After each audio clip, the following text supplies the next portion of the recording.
Baankiin hojii gamtaa Oromiyaa guyyaa hojii gamtaa kabajaa jira.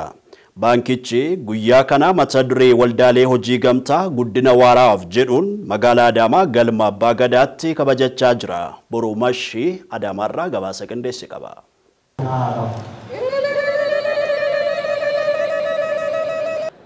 Amma kan argamnu magaalaa Adaamaa galma Abbaa Gadaa keessatti sababa asitti argamuu dandeenyeef ammoo baankiin hojii gamtaa Oromiyaa guyyaa hojii gamtaa waldaalee kabajaati kan inni jiru. Waldaa guyyaan kun kabajamuu ka eegalammoo ardii Awurooppaa biyya United Kingdom keessatti guyyaa kana kabajanis jalqaba hojjettoota warshaa tokko akka ta'e ragaan agarsiisa. Baankiin hojii gamtaa Oromiyaa ammoo guyyaa kana yennaa shanaffaaf kabajaa jira.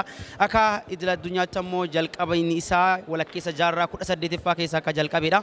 Baankichi guyyaa kana sababeeffachuudhaan ammoo sagantaalee garaagaraa qindeesseeti kan inni jiru. Keessaayyuu ammoo agarsiisni oomishaalee hojii gamtaa qonna irratti xiyyeeffatan dhiyaataati kan isaan jirani. Agarsiisni kunis oomishaalee bunaa bu'aawwan qonnaa garaagaraa yoo ta'an guyyaa kana irratti ammoo ka argamanii jiran hooggantoonni ol aanoon baankii hojii gamtaa Oromiyaa akkasumas ammoo qondaalonni mootummaa keessaayyuu ammoo warra damee qonnaa irratti hojjetan hoogganaan biiroo qonnaa Oromiyaa obbo Geetuu Gammachuu dabalatee namoota garaagaraa irratti argamaniiti kan isaan jiran jechuudha. Dabalataan baankichi guyyaa boriitti yaa'ii waliigalaasaa asuma magaalaa Adaamaa galma Abbaa Gadaatti kan geggeessuudha.